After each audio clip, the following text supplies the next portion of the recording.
नमस्कार. मी डॉक्टर प्रमोद अंबळकर, प्रहार जनशक्ती पक्षाचा पालघर जिल्हा उपाध्यक्ष. डावीकडे जे दिसत आहेत ते महापालिकेचे उपायुक्त श्री सुभाष जाधव साहेब आणि उजव्या बाजूला दिसत आहेत तो आहे मी स्वतः डॉक्टर अंबळकर. विषय आहे महापालिकेद्वारा जबरदस्तीने घरात घुसून लोकांना दमदाटी करून स्त्रियांना मंगळसूत्र विकण्याचा सल्ला देऊन कुटुंबातल्या लोकांना महिलांसहित 15 ते 20 लोकांची टोळी जाते आणि त्यांना घराच्या बाहेर जबरदस्तीने काढते आणि सांगते तुम्ही गाडी विका, घोडा विका, सोनं विका, दागिने विका, काही पण करा, पण आमचा महापालिकेचा कर आत्ताच्या आत्ता 1 तासाच्या आत आम्हाला पाहिजे. हे करण्यासाठी हे आमचे महान उपायुक्त उच्च शिक्षित असणारच, कमीत कमी MPSC तर केलेलंच असणार. एवढं एज्युकेशन घेतल्यानंतरही यांना कायदा माहिती नाही, यांना संविधान माहिती नाही, यांना करवसुली करतानाचे कायदेशीर तत्त्व जे आहे ते पाळायचे कसे हे माहिती नाही. कर वसुली करणे हे कर्तव्य जरी असेल तरी त्याला कायद्याची एक चौकट आहे. आयकर असो, विक्री कर असो, इवन बँकेची कर्ज वसुली करताना सुद्धा, तसेच महापालिकेचा कर असो, कुठलीही सरकारी कर वसूल करताना सरकारने त्या विभागाला कर वसुली जर कोणी देत नसेल तर काय करायचे याची एक नियमावली, एक चौकट आखून दिलेली आहे. त्याला म्हणतात कायदेशीर वसुली. पण या कायदेशीर बाबीचा आमचे हे सुभाष जाधव साहेबांना विसर पडलेला आहे किंवा आमच्या वसई विरार पालिकेचे आयुक्त श्री अनिल कुमार यांना विसर पडलेला आहे. तर अनिल कुमार पवारांनी आपल्या सर्व उपायुक्त, सहायुक्त आणि सर्वांची मीटिंग घेऊन त्यांना स्पष्ट निर्देश दिलेले आहेत. कायदा हातात घ्या, लोकांच्या घरात घुसा, त्यांना बळजबरी करा, त्यांना घराच्या बाहेर फेका, त्यांचे सामान विका, वाटेल ते करा, पण महापालिकेची कर वसुली करा. मी एक कायद्याचा अभ्यासक म्हणून या आयुक्त अनिल कुमार पवारांना हा माझा प्रश्न आहे. अरे महाराजा, तू IAS शिकलेला आहेस, तुला कायदा समजत नाही? आणि मोडायचाच असेल तर तू जाऊन घरोघरी जाऊन वसुली कर ना. का आपल्या अधिकाऱ्यांना असे चुकीच्या गोष्टी सांगतो? एक IAS ऑफिसर जेव्हा आपल्या कर्मचाऱ्यांना, आपल्या अधिकाऱ्यांना कायदे मोडाचा जेव्हा सल्ला देतो, अशा आयुक्तांना किंवा अशा आयुक्तांचं काय करायचं हे आपण नंतरच्या भागात ठरवणारच आहोत आणि जे काही करायचं असेल ते आम्ही करणारच आहोत, त्यातही काही शंका नाही.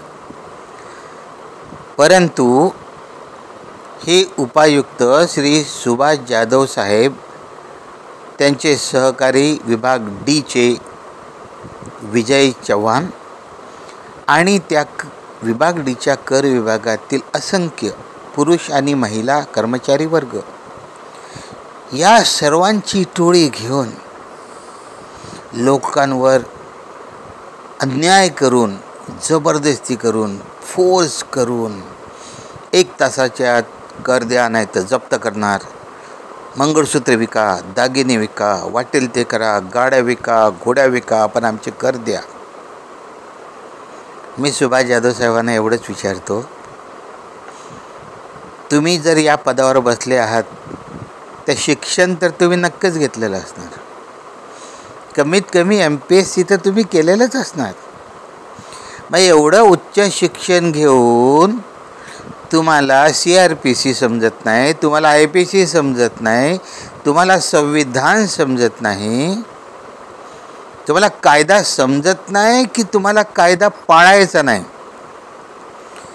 आणि तुम्हाला जर हे वाटत असेल की आम्ही कितीही कायद्याचं उल्लंघन केलो तरी आमचं कोणीही वाकडं करू शकत नाही, अशा या भ्रमात तुम्ही मागच्या वर्षीपासून जे जनतेवर बळजबरीने कर वसुलीचा हा जो प्रकल्प सुरू केलेला आहे हे त्याचं दुसरं वर्ष आहे.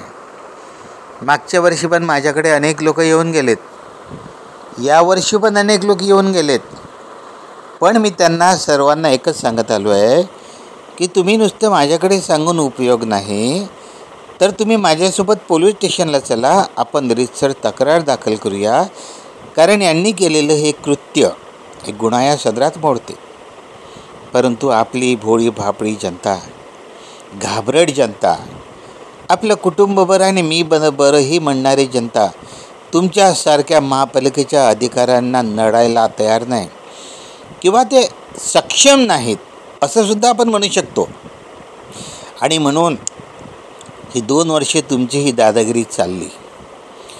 पण साहेब, तुमचं हे दुर्दैव्य, तुम्ही प्रहार जनशक्ती पक्षाचे उपाध्यक्ष डॉक्टर अंबळकर यांच्या संपत्तीवर जाऊन त्यांचा फार मोठा कर शिल्लक नसताना सुद्धा 15 ते 20 लोकांच्या टोळीने जाऊन जो त्यांचा अपमान केला आणि तेथील कार्यकर्त्यांना ज्या धमक्या दिल्या, त्या धमक्याचं तुम्हाला मी आता उत्तर द्यायला आलेलो आहे.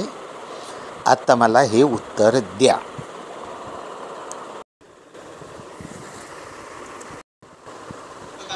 तुम्ही माझ्या प्रॉपर्टीवर किती माणसं घेऊन जबरदस्ती कर वसूल करायला गेले होते? डॉक्टर अंबळकर नाव आहे माझं. कुठं? अनंत संकल्प बिल्डिंग मध्ये किती लोकांची फौज घेऊन माझ्या प्रॉपर्टी मध्ये संपत्ती कर जमा करायला गेले होते? बिल्डिंगचं नाव माझ्या लक्षात राहत अनंत संकल्प बिल्डिंग, आचोडे तलाव. विजय चव्हाण तुमच्या सोबत होते त्या दिवशी. मला बिल्डिंगचं नाव लक्षात राहत सांगा. एवढी लोक घेऊन माझ्या प्रॉपर्टीवर कर वसुली करायला जबरदस्ती का गेले होते? काय देऊन गेले तुम्ही? एका तासात कर वसुली नाही केली तर तुम्ही ताले लावणार. Is it a way to recover the tax? तुम्हाला परवानगी आहे एवढी लोक घेऊन जाण्याची? संविधान तुम्हाला कळतं, कायदा तुम्हाला कळतं, आपण हळू पण बोलू शकतो. नाही बोलू शकत. दिस इज ओरिजिनल साऊंड. ठीक आहे, चला करा, बोला. काय करा? बोला. का गेलेत? बोला बोला. का गेलेत? जावं लागतं मला. का गेलेत? तुम्ही आयुक्तांना विचारा का गेलेत. आयुक्त गेले का तिकडे? विचारा त्यांना. तुम्ही गेलेत ना? तुम्ही विचारा त्यांना. तुम्ही गेलेत की नाही गेले? तुम्ही त्यांना विचारा ना. त्यावेळेस माझा कर किती बाकी होता? अहो मला ते माहित नाही. माहिती नाही मग गेले कशाला? मी फक्त लिस्ट घेऊन जात असतो. माहिती नाही तर तुमच्याकडे माझा कर किती बाकी होता माहिती नाही तर तुम्ही गेले कशाला? You just keep quiet. This is my original sound. तुम्ही माझ्याशी अजिबात काय बोलू नका. का गेले होते? कर वसूल करणार साहेब. ही पद्धत आहे का तुमची कर वसूल करायची? तुम्हाला कायदे कळतं का? तुम्ही उपायुक्त दर्जाचे अधिकारी आहेत ना? तुम्ही MPSC कमीत कमी केलेले आहे ना? मी MD फिजिशियन आहे, आंतरराष्ट्रीय दर्जाचा डॉक्टर आहे मी. एवढी फिजिशियन आहे. येडा नाही आहे मी. आंडू पांडू समजू नका मला. प्रहारचा व्हाईस प्रेसिडेंट आहे. एवढं हायली क्वालिफाईड आहे तुम्ही हायली क्वालिफाईड आहे ना? ही गुंडगिरी करायला जाता का तुम्ही माझ्या प्रॉपर्टीवर? ही गुंडगिरी नाही आहे का तुमची? आमचा कर्तव्याचा भाग आहे. तुमची गुंडगिरी आहे, हे कर्तव्य नाही. Is it a way? What is the procedure to recover the money? Tell me. आम्ही प्रत्येक ठिकाणी what is the procedure to recovery money? तुम्ही प्रत्येक ठिकाणी जाऊन अशा दादागिरी केलेली आहे. सामान्य माणसाच्या गाडीत दमने तुमच्या विरुद्ध आवाज ओढवायचा म्हणून मी उठलो तुमच्या अंगावर आता. तुम्ही हे चूक केली माझ्याकडे येऊन, नाही तर प्रकरण दबलं असतं. हे दुसरं वर्ष आहे. माझ्याकडे अनेक तक्रारी आहेत. लोकांना जबरदस्ती बाहेर काढलेत तुम्ही. मंगळसूत्रे विकायला लावायची आहे. कर वसुली करायची पद्धत मला सांगा. कायदेशीर चौकट तुम्हाला काय आहे? तुमच्याकडे ताला लावायची परवानगी आहे ना की नाही आहे? कर वसुली जर केलं नाही तर तुमच्याकडे काय अधिकार शासनाने तुम्हाला दिलेला आहे? नोटीस पाठवा, 1, 2 आणि 3 पाठवा आणि जी काय कायदेशीर प्रक्रिया ताला लावा, सील करायला घरी जा. This is the proper method to recover the tax. Income tax असो, सेल टॅक्स असो, आयकर असो, तुमचा म्युन्सिपल टॅक्स असो, नाही तर बँकेची कर्ज वसुली असो, forcefully recovery is an offence. तुम्ही गुन्हा केलेला आहे, तुमच्या लोकांनी गुन्हा केलेला आहे. त्याला मी माइंड केलं नाही. मी गेलो ऑफिसमध्ये, विजय चव्हाणला बोलवलं. विजय चव्हाणला सांगितलं माझा टॅक्स किती बाकी आहे मला दाखव. त्यांनी काढलं अपार्ट फ्रॉम 24 प्रॉपर्टीज 2 प्रॉपर्टीचा टॅक्स 20,000 रुपये बाकी आहे. एका 20,000 टॅक्ससाठी त्या दिवशी प्रेमाने जाऊन वाद मिटवून आलो. त्यांना सांगितलं ज्याप्रमाणे मी वर्षभर भरत आलो त्याचप्रमाणे भरत येणार आहे. मागच्या आठवड्याचा चेक दिलेला आहे.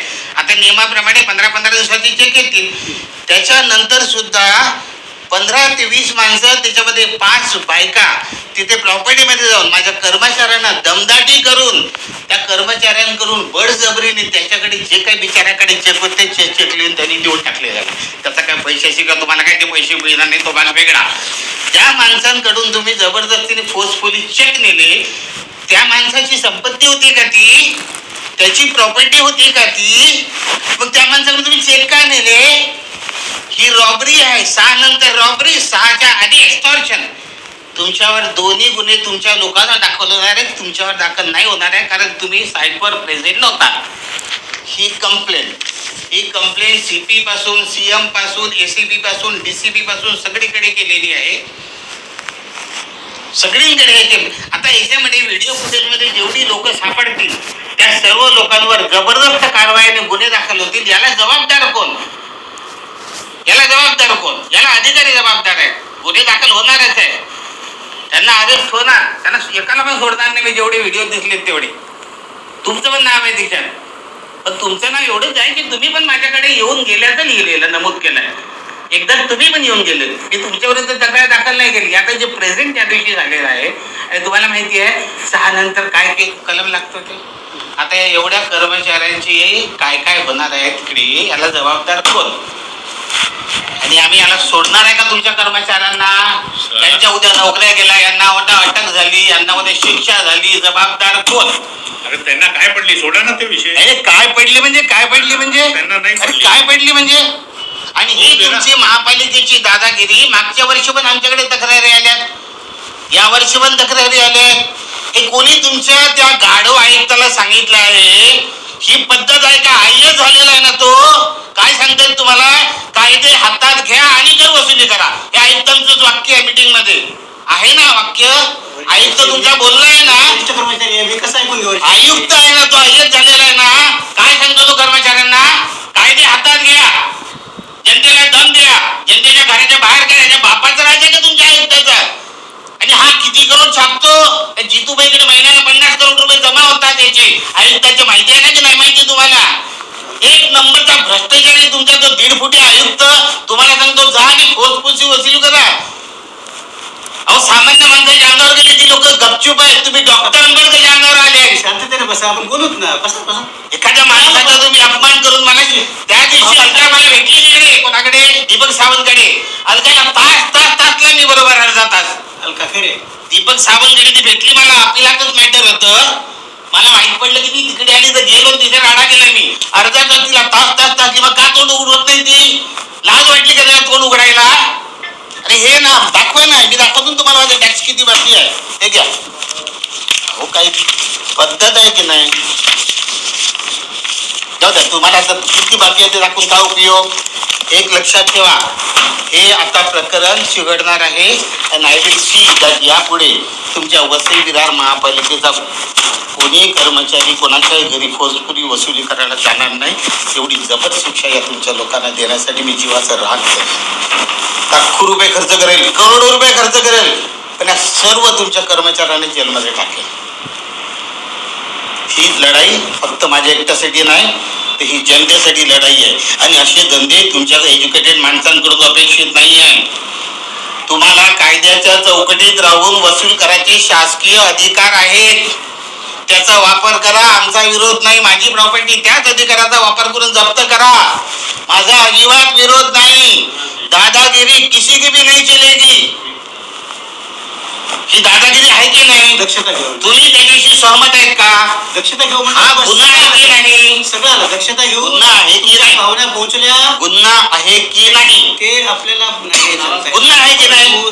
त्या तसं म्हणता येणार नाही. जाधव साहेब मला एवढं सांगा, तुमची ही कृती गुन्हा या विचार करू. तुमची ही कृती गुन्हा या सदरात मोडते की नाही? डायरेक्टली गुन्हा म्हणता येणार नाही. काय नाही म्हणता येणार? कर्तव्याचा भाग आहे. Forcefully recovery is an offence.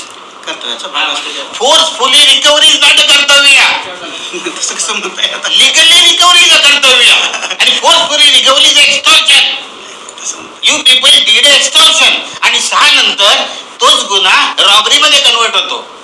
निश्चित तोच जरी असला तर 6 नंतर कायदा बदलतो. तुम्हाला माहिती आहे ना, रॉबरी सारख्या कलम याच्यावर लागल्याने लोकांचं काय व्हायचं आयुष्याचं?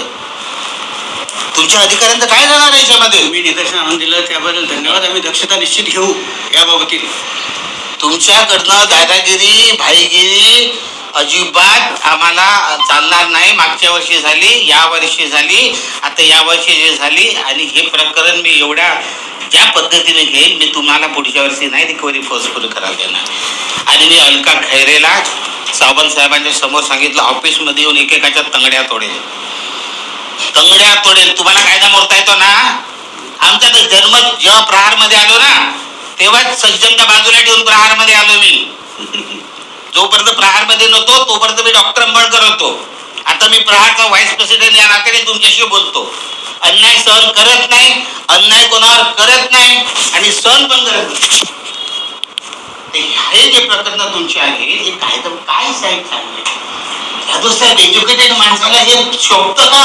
गुंडागर्दी करणं शोभतं का? तुमची गुंडागर्दी नाहीये का? आम्ही स्टाफलाही सांगू, आम्ही पुढच्या वर्षी बघू प्लॅन करून तुमच्या सूचनेप्रमाणे काय बेस्ट ऑफ द बेस्ट करता येईल मी बघतो ना.